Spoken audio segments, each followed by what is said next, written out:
Баршаңызға қайырлы күн қыздар. Бүгін сіздерге торттың сыртын осылай әдемілеп велюрмен қаптауды үйретемін. Велюрды ганаштың немесе муссовый торттың сыртына қолдануға болады. Ал сіздерге мен бүгін ганаштың сыртына қолдануды көрсетемін. Ол үшін ең алдымен тортты дайындап алуымыз керек. Торт тоңазытқышта кемі 6-7 сағат тұру керек. Сонан кейін торттың сыртындағы артық кремдерін алып тастаймыз. Майыспайтын қатты подложкаға қоямыз. Ол міндетті түрде. Өйткені майысатын подложка болса, сіздің жаққан ганаштарыңыз жарылып кететін болады. Сондықтан міндетті түрде қатты подложкаға қойыңыздар. Осылай тортты дайындап алғаннан кейін торттың сыртын ганашпен қаптаймыз. Ганаш осындай қою болу керек. Ганаштың жасалу жолын алдыңғы видеода көрсеткен болатынмын. Сол жерден қарап жасасаңыздар болады. Сілтемесін астына қалдырамын. Осылай 30 секундтай миксерлеп жібереміз. Біркелкі болу керек, өйткені біркелкі болғаннан кейін уже қолдана береміз. Торттың сыртын алдыңғы видеода насадкасыз тегістеуді көрсеткен болатынмын, ал бұл жолы сіздерге насадкамен тегістеуді көрсетемін. Мен үшін насадкамен оңай болғандықтан сіздерге де көрсетуді жөн көрдім. Мүмкін сіздерге де осылай насадкамен түзелген ұнап қалар, сондықтан сіздер де жасап көріңіздер өз қалауларыңыз бойынша.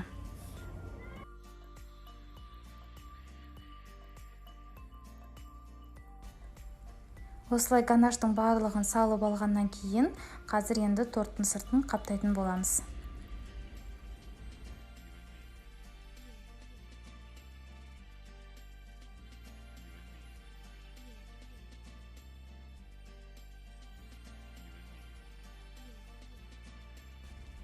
Осылай видеодағыдай торттың сыртын ганашпен тегістеп шығасыздар. Бірінші слойды жағып тегістеп шыққаннан кейін 20-30 минутқа тоңазытқышқа саласыздар. Онан кейін алып, дәл осылай екінші слойды жағып шығасыздар. Екінші слойды да тегістеп болғаннан кейін 30-40 минутқа тағы да мұздатқышқа саласыздар. Өйткені велюр мен қаптардан алдын торт 30-40 минут мұздатқышта тұру қажет. Сол кезде велюр ганашқа жақсы ілінетін болады.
Торт мұздатқышта тұрған кезде енді велюр дайындаймыз. Ақ шоколад пен какао масланы ыстық буда жеке-жеке ерітіп алып, бір-бірімен біріктіріп араластырамыз.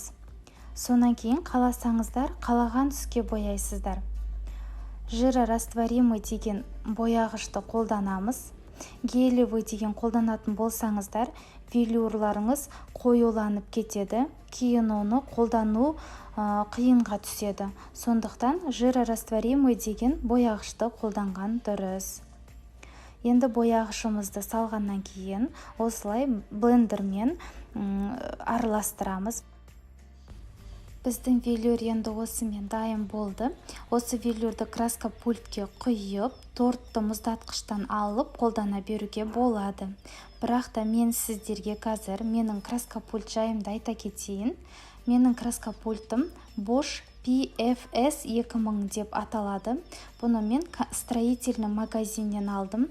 Және де Каспи приложение арқылы алуға да болады. Немесе кондитерлік магазиндерде де басқаша түрі сатылады, соны алып қолдансаңыздар да болады. Краска пультымның ыдысы үлкен болғандықтан кішігірім ыдыс қолданамын. Одноразовый стаканчиктер болады, сондайда алып қолдансаңыздар болады. Енді осы ыдысымызға велюрді құйып дайындап аламыз.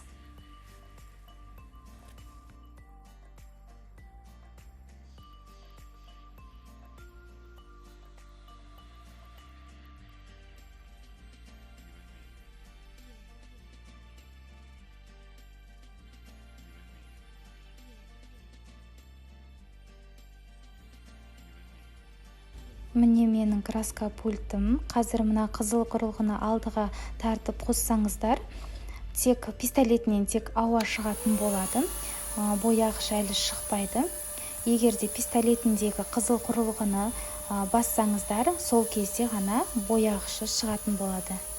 Мені коробкаға қазір көрсетемін, қалай шығып жатқанын. Мені пистолетін басқан кезде шығып жатыр бояғышы. Осылай қолданамыз тортқа.